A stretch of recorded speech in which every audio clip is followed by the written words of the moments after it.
السلام علیکم ورحمۃ اللہ وبرکاتہ۔ الحمد للہ وکفی وسلام علی عبادہ الذین اصطفی، اما بعد۔ شافع کون و مکا کی راہ دکھلاتا رہا، شافع کون و مکا کی راہ دکھلاتا رہا، گمراہان شرک کو توحید سکھلاتا رہا۔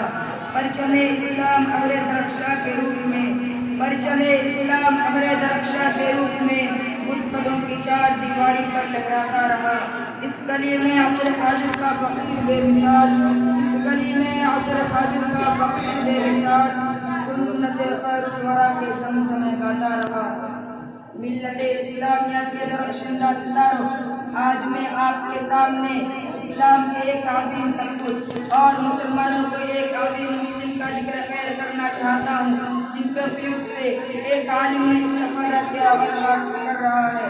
اس کی بے باک زبان اور بے خوف قلم نے ہزاروں گمراہوں کو راہ ہدایت پر روشناس کرایا، اور جس کے بے مثال قیادت میں ملت اسلامیہ ہندیہ نے اپنے دین و ایمان کی حفاظت کے لیے تن من دھن کی بازی لگا دی اور بے مثال قربانیاں پیش کی۔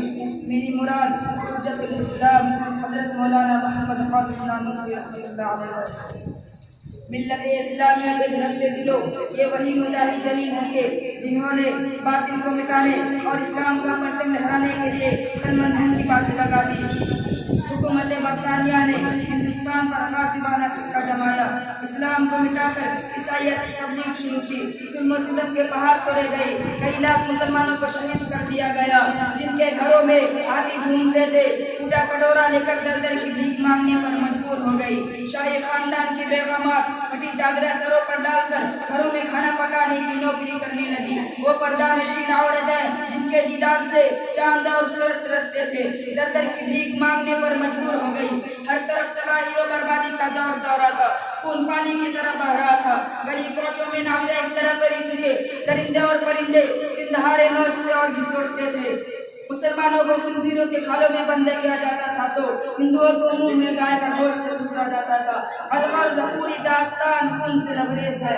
بالآخر عیسائیت کو مٹانے کے لیے دہلی میں ایک میٹنگ بلائی جاتی ہے۔ بصارت و بصیرت کا پیغمبر قاسم نانوتوی رحمۃ اللہ علیہ دور اندیش مشورے دیتا ہے، جس کے نتیجے میں ہندوستان میں عیسائیت کی ٹکر کے لیے فضا قائم ہو جاتی ہے۔ دوستو، اس عظیم ہستی نے عیسائیت کو مٹانے کے لیے کیا کچھ نہیں کیا۔ شاملی کا میدان ہے، حق و باطل کی جنگ جاری ہے۔ آپ میدان جنگ کے ایک کونے میں جا کر بیٹھ جاتے ہیں۔ حکومت برطانیہ کا ایک پٹھو آپ کے پاس آتا ہے اور کہتا ہے، اے قاسم، تم نے بہت سر ابھارا ہے، میری تلوار اب تمہاری خبر لے گی۔ بے ساختہ مرد مجاہد کے زبان سے یہ الفاظ نکلتے ہیں، یار کیا بک رہا ہے، اپنے پیچھے کی تو پکڑ لے۔ عقل سے پورا انگریز جو ہی سر گھماتا ہے، قاسم نانوتوی کی تلوار بجلی کی طرح چمکتی ہے اور اس کو زمین پر تڑپا دیتی ہے۔ اسی جنگ میں موصوف کی پٹی پر گولی لگتی ہے، حالت دیگرگوں ہو جاتی ہے، کپڑے خون سے شرابور ہے، مگر عزم و استقلال کا یہ پہاڑ اٹھتا ہے اور دیکھتا ہے کہ کہیں گولی کا نشان نظر نہیں آتا۔ حکومت برطانیہ نے ایک ناپاک سازش کر کے ہندو قوم کو مسلمانوں کے مقابل کھڑا کیا۔ کیا اس ملک ہندوستان میں مسلمانوں کی سیاسی اہمیت حاصل تھی؟ انگریز نے ہندوؤں کو آگے بڑھایا، مسلمانوں کو بتایا۔ جب معاشی اور سیاسی میدان میں ہندو قوم آگے بڑھی تو انہیں مذہب کی برتری اور بلندی سمجھائی اور ہندو مسلم کو آپس میں لڑایا۔ سن 1876 میں شاہجہاں پور کے قریب چاندہ پور گاؤں میں ملے خدا شناسی منعقد ہوتا ہے، عوام کا جمہوری جمع ہوتا ہے۔ مناظر اسلام حضرت مولانا قاسم نانوتوی رحمۃ اللہ علیہ کو حقانیت اسلام جتانے کا موقع ملتا ہے۔ عقل کا یہ پتلا اپنا موضوع عیسائیت کو بتاتا ہے اور میدان جم جاتا ہے۔ سن 1870 میں اسی جگہ دوبارہ میلہ خدا شناسی حضور میں آتا ہے، مگر فتح کا چہرہ پھر بھی اسے بہتر انکسر بن جاتا ہے۔